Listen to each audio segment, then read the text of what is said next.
India's broadcasting landscape is undergoing sweeping changes led by digital technologies, which are blurring the traditional boundaries and challenging the established business models.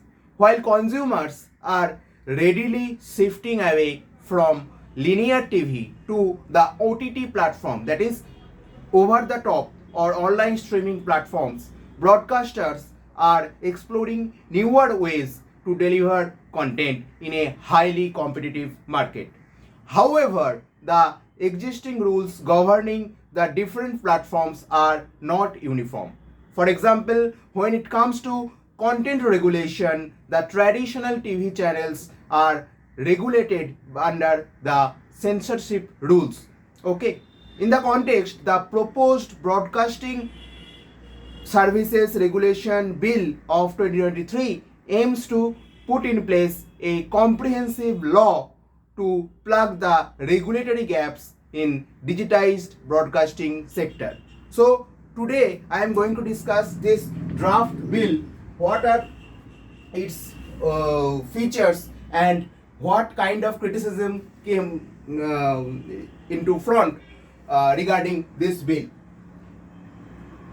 So this was not the first attempt to regulate the broadcasting service. The first attempt was made back in 1997 when cable TV and satellite TV services just introduced in the Indian market. Later in 2007, the second edition of the bill was introduced, and the third edition has been the new edition of 2023, which has been introduced by Ministry of Information and Broadcasting, which is based on National Broadcasting Policy by the TRAI or Telecom Regulatory Authority of India. Now, come to the features of the bill. The bill essentially provides regulatory provisions for various broadcasting services under a single legislative framework. It seeks to replace the Cable Television Network Regulation Act of 1995 and other policy guidelines currently governing the broadcasting sector in India.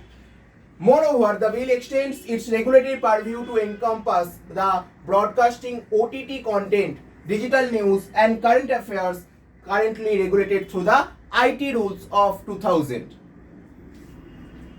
It also introduces provisions for emerging broadcasting technologies according to a government source. Consisting of 6 chapters, 48 sections and 3 schedules, the bill provides comprehensive definitions for contemporary broadcasting terms along with other important technical terms to be defined in the statute for the first time. But remember, this is the draft bill and not have been passed yet in the parliament. Okay, it introduces content evaluation committees for self-regulation and broadcast advisory council to advise the central government on program code and advertisement code violations. Remember, this broadcast advisory council members will be appointed by the central government executive or union executive as such. The bill provides statutory penalties like advisory, warnings, censure or monetary penalties for operators and broadcasters. Provisions of imprisonment and or fines is also there, but only for very serious offences such as obtaining registration with a false affidavit. Now, the bill aims to make broadcasting more inclusive and accessible to the people, such as it promotes the use of subtitles, audio descriptors and sign language. This has a provision for appointing even disability grievance officer. It has provision for infrastructure sharing among broadcasting network operators and carriage of platform services. The bill streamlines the right of way section to address relocation and alteration more efficiently and establishes structured dispute resolution mechanism. One more thing to note, the positive provision of the bill. The bill obliges broadcasting network operators and broadcasters to maintain records of subscriber data for the first time, and subject to the periodic external audit of this data, as this is the international norm in the other countries of the world. Okay, the bill seeks to stipulate a methodology for audience measurement and the sale of ratings data. Means those TRP data now cannot be fake. This TRP data has to be accurate. Okay, both mechanisms will bring much needed transparency and the transparency in the opaque value chain of the cable and satellite TV business in our country. The provision to permit private actors in terrestrial broadcasting will encourage competition to Doordarshan. So far, terrestrial broadcasting services was limited to the Doordarshan only, and now it is open to the private actors, which is the norm in many G20 countries, along with going to be India also. And there are some concerns as such. I am going to discuss some concerns also. That the major concern is regulating the OTT platform. Means those OTT platforms are also coming in the context of the broadcasting service. Okay, both moves comes amid a intense discussion catalyzed by the MeitY, or Ministry of Electronics and Information Technology, on licensing OTT players. Now, the OTT platforms are already regulated by the MeitY rules of IT Act, or IT Act of 2000 rules.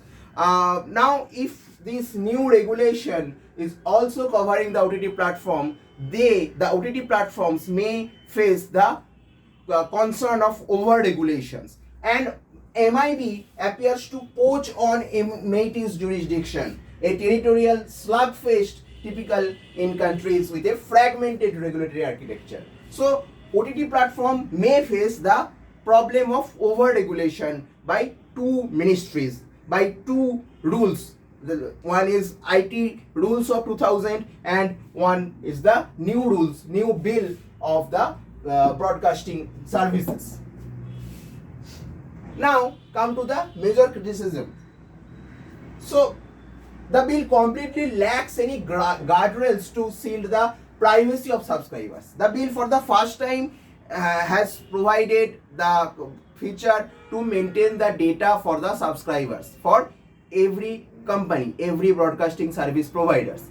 But there is no such provision of maintaining the privacy of subscribers, as we do not have any comprehensive digital privacy or digital personal data protection law. So this kind of practice is called a concern for the privacy of the subscribers and audiences in such practices of data collection. TRAI had earlier said that terrestrial broadcasting is viable only for large players. So this is one more concern. It would be argued it is likely to diminish the diversity of suppliers in broadcasting as a whole. No level playing field is there for small players. So if small players are not given the level playing field in case of terrestrial broadcasting, they are basically getting discriminalized, or they are facing discrimination as such. Therefore, it may affecting the competitiveness and diversity as such. That means if the terrestrial broadcasting is only open for the big players or large companies as such, so these small players are going to be facing the discrimination of this. Now, impact of the news media. The bill's expanded definition of broadcasting constricts the conditions in which journalists and news outlets that are not part of large multilingual television networks can continue their professional pursuits.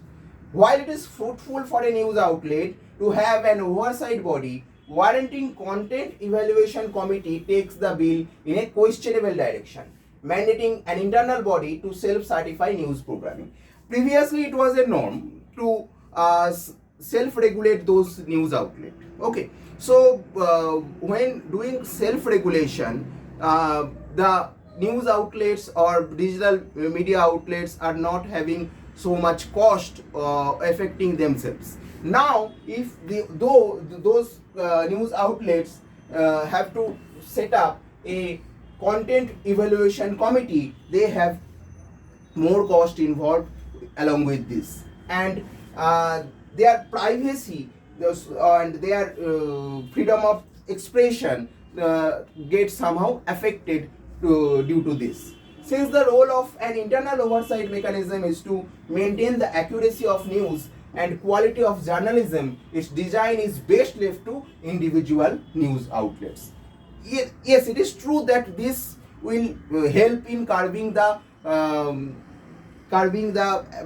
disaster which is happening in parts of the country due to spreading of fake news or fake propaganda as such. But this comes with a substantial cost altogether.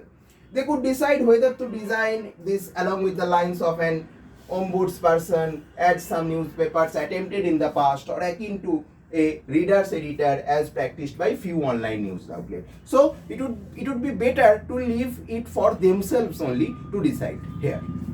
Okay, so this is one part of criticism. Next, come to the concern of control and regulation. The bill is silent on creating an independent broadcast regulator. Instead, this bill plans a broadcast advisory council to examine viewers' grievances and violations of the program code and advertisement code. Okay. Now remember, this broadcast advisory council is going to be appointed by the union government, okay, or union government executive, and it is also a cumbersome process to examine viewers. Remember, we have billions of viewers in case of one large country like India. Millions of viewers are there. For one council, one advisory council, it would be tough to examine all viewers' grievances altogether. Okay, so this raises two concerns. First, the capacity of such a council to track and address grievances genuine or motivated raised by 800 million TV viewers. So this is a cumbersome task. And second, the lack of autonomy recorded to the body, since the bill empowers the central government to ultimately decide on the council's advice. Okay. Now, come to some ambiguous provisions of this draft bill. A specific provision, that is point 36 in the draft, emphasizes the broad and ambiguous language that grants authorities the power to prohibit content. This raises questions about the influence of those authorized officers working under government direction. So there should be some influence of government in that case, in that scenario. The bill empowers the government to inspect broadcasters without even intimating them in advance, and to impound their equipment, presumably including those issued with their employees as well. Finally, the bill grants tremendous leeway to government to curtail broadcasting and its distribution in public interest. But this public interest is distressingly left undefined in the bill. So, in future, government may intimidate, or government may inspect any broadcasters, or may curb any media news as such in the ground of public interest. Okay, may curtail broadcasting of any news in the ground of public interest, as this has been left undefined in the bill. Okay. Now come to the potential impact on minority communities. The bill raises concern that this bill might lead to the erasure or selective representation of Indian minority communities, as government is holding uh, most of the power with itself. The regulatory framework might influence how minority communities are portrayed in broadcasting, potentially shaping a dominant narrative. So, majority narrative will going to be shown or going to be showed in the news media. Now, come to the issues with cable regulation. The new bill fails to address the loopholes and issues in the implementation of the existing act, including the conflict of interest and opaque practices within Indian media industries. While the bill is keen to stipulate the methodology for audience measurement, there is no such desire to measure the extent of cross media and vertical ownership. Now, what is cross media and vertical ownership?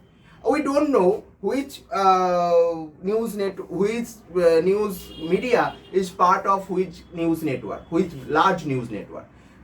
I don't want to name any news media as such, but there are so many news channels which are under one particular big network, news network group, such as India Today. India Today has many news media outlets as such. So this is the case of cross media ownership or vertical ownership, but there is no methodology to stipulate this kind of issues. Both these forms media power toward the diversity of suppliers and perhaps consequently that of viewpoints in the marketplace of the news. So those big news media can basically they diverse, or they basically thwart the diversity of the news as such. So in this case, the audience may get affected due to this vertical ownership. This oligopolistic media ownership tendencies. Oligopolistic means the news media is going to be controlled by some large news media group like News 18, like India Today, all of this. Amid debates of cultural innovation and anti-national programming, the nexus of government officials and media houses may promote oligopolistic media ownership. Okay, so this is the largest concern of this bill. Now, with this, I am going to conclude my discussion. Thank you for staying with me. I wish all of you in the best condition of your health, mental and physical both. Okay, bye bye.